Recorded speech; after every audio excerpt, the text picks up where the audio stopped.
Depuis plusieurs mois, l'association Pharma Citoyen récolte du matériel médical pour une commune de 13 000 habitants au Portugal. Pour en parler avec nous, Moustapha Larbaoui, le président de l'association Pharma Citoyen. Alors, avant de parler de cette initiative, Moustapha Larbaoui, est-ce que vous pouvez nous présenter l'association Pharma Citoyen en quelques mots? En quelques mots, Pharma Citoyen, c'est donc le jeu de mots avec pharmacie et citoyen. C'est une association qui a été créée en 2007. Voilà, donc l'idée, c'est je suis pharmacien, je me considère comme citoyen avant tout, et donc ça a été l'association des deux. Et je trouvais que les gens venaient à moi, c'est le propre de l'officine, hein, et donc j'avais envie d'aller vers les autres parce que ça a toujours été ma passion, l'associatif. Donc l'association a été créée à ce moment-là, tout naturellement. Et l'association s'est développée surtout autour du club de football à l'époque dont j'étais président. Et on avait fait des tonnes de choses, essentiellement les visites au musée pour le programme de CM2 des enfants pendant presque une décennie. Donc c'était plus cet aspect-là à l'époque. Et puis il y avait également deux volets dont on parlait peu à l'époque. C'était le matériel médical. Que déjà à l'époque on donnait à différentes associations, associations marocaines, associations sénégalaises. On a eu des gens du Liban quand il y a eu des événements. Il y a eu Madagascar quand il y a eu également malheureusement des malheurs. C'est souvent pour ça d'ailleurs que nous sommes sollicités. Et donc là vous vous étendez au Portugal. Pourquoi? Voilà. Alors tout simplement parce que j'ai rencontré quelqu'un dans le cadre du football. Donc elle s'appelle Lourdes, de son prénom. Elle est dans le football de la même façon, donc on a commencé à échanger sur ces notions, entre guillemets, qu'on avait en commun. Et puis, je lui raconte l'histoire de Pharma Citoyen, et elle me dit, écoute, ça pourrait intéresser également une région comme le nord du Portugal, donc Ponte da Barca, comme vous l'avez dit tout à l'heure. Et donc, pourquoi pas. Mais ce qui m'a intéressé surtout, c'est que d'abord j'avais un contact direct et donc ils connaissaient merveilleusement bien la région, les acteurs du terrain. Et deuxièmement, ce qui m'intéressait, c'est d'avoir le process en entier. C'est-à-dire que avant, je récoltais du matériel et on le donnait à des associations et bien évidemment, c'était des intermédiaires. Et le point final, je ne l'avais pas. Là, vous y allez vous-même. Là, voilà, on est dans du B2C, si je peux me permettre l'expression. C'est-à-dire, on produit ce qu'on a à faire et ça va directement chez le client. Donc, ça peut être des particuliers, des gens que Lourdes connaît sur le territoire, ou des connaissances. Donc c'est vraiment des gens qui en ont besoin et c'est en direct.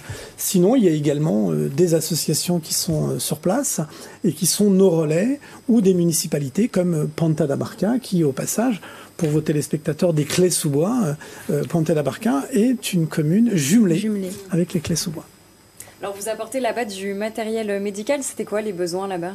Alors, pour savoir, on vit dans un pays où le système social, comme vous le savez, il y a une grosse prise en charge des médicaments et au-delà des médicaments jusqu'à le matériel médical. Il faut savoir qu'au Portugal, malheureusement, ça s'arrête à ce niveau-là. Donc ça veut dire que toutes les personnes qui ont besoin d'un lit médicalisé, de fauteuil roulant, de chaises percées, bref, du matériel, le paient. Et voilà, donc ça coûte très cher. Alors, on ne fait pas concurrence à des gens qui le vendent, mais c'est des gens qui ne l'auraient pas acheté parce que pour certains et pour... Ça coûte trop cher là-bas? Trop cher. En fait, ça coûte quasiment aussi cher qu'ici. Simplement, faut en avoir les moyens. C'est-à-dire que même ici en France, probablement que si ce n'était pas pris en charge par la Sécu, beaucoup ne pourraient pas se le permettre. Ici. Donc là-bas, c'est le même prix, ils ne peuvent pas se le permettre de la même façon, puisque ce n'est pas pris en charge.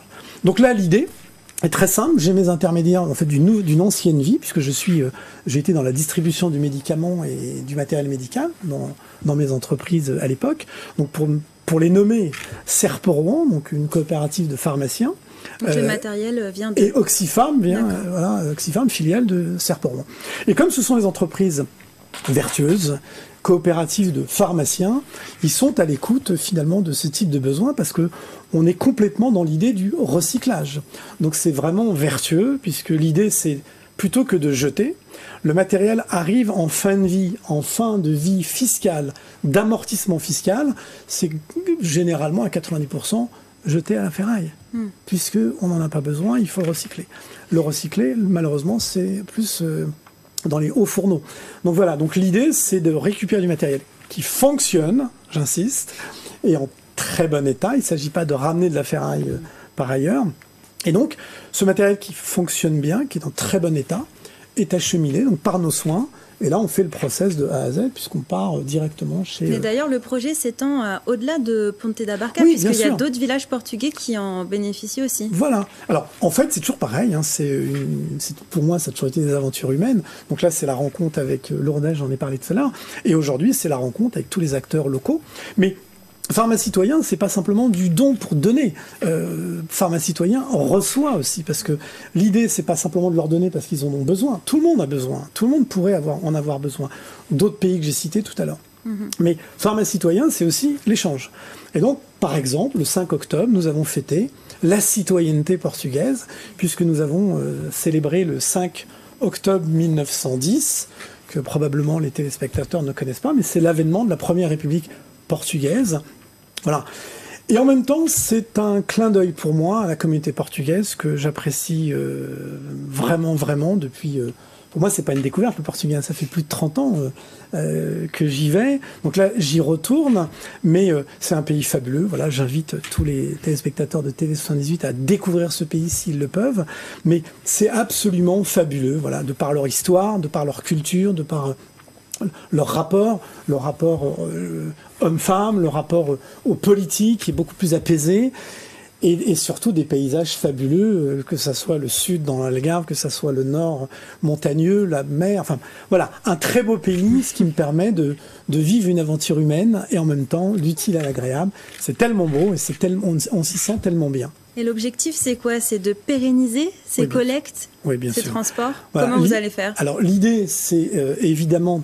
Il y a un coût, puisque vous avez compris qu'il fallait acheminer ce matériel. Donc il y a un coût. Ce coût, nous l'assumons sans aucune subvention. Je ne suis pas dans les subventions d'État ou de collectivité. Donc ça coûte rien à la collectivité locale ni à la collectivité nationale. Par contre, j'ai des partenaires autour de moi qui trouvent l'idée intéressante. Ça coûte rien aux gens qui sont sur place.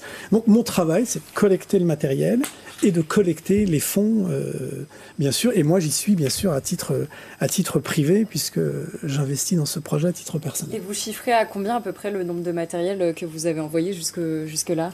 Alors jusque-là, depuis le Portugal, c'est depuis le mois d'avril, hein, c'est nouveau, on les voit à l'antenne. Jusqu'à maintenant, je crois que c'est 5 ou 6 voyages. Et c'est à chaque fois entre 3 et 4 lits. On en voit un à l'écran, vous voyez, en très bon état. Beaucoup de place, donc ça prend de la place, c'est un véhicule. Bon, je vous passe les détails de la logistique et du coût. Là, c'était plutôt à l'époque, puisque par définition, là, c'était le Sénégal.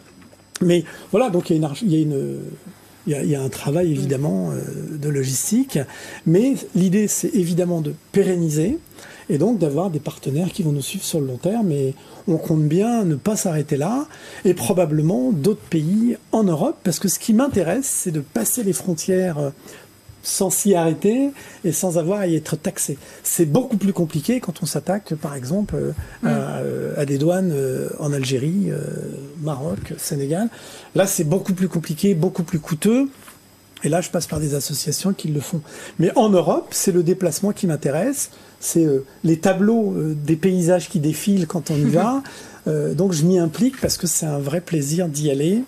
Et donc, comme je vous l'ai dit tout à l'heure, il y a un besoin, on répond à un besoin, et puis c'est tellement, c'est tellement chaleureux. Enfin, je ne veux pas vous ennuyer avec tous les qualificatifs, mais c'est un vrai plaisir. Donc plein d'autres projets à venir. On aura peut-être l'occasion de vous réinviter sur ce plateau. Merci pour l'invitation, je reviendrai. Pour en parler. Mais surtout pour la communauté portugaise également, que je connais depuis des décennies, au regard de mon âge. Communauté qui a beaucoup participé, beaucoup œuvré pour ce pays, dont on parle peu, je trouve, et qui a une contribution nationale dont on parle peu, et pourtant moi je leur rends hommage aussi au travers de cette association, en tous les cas au travers de ce que l'on fait dans nos déplacements. Eh bien, merci beaucoup Moustapha Larbaoui d'avoir répondu à nos questions et d'avoir accepté notre invitation en plateau. C'est la fin de cette émission. Merci pour votre fidélité. Je vous souhaite une belle soirée sur TV78. Prenez soin de vous.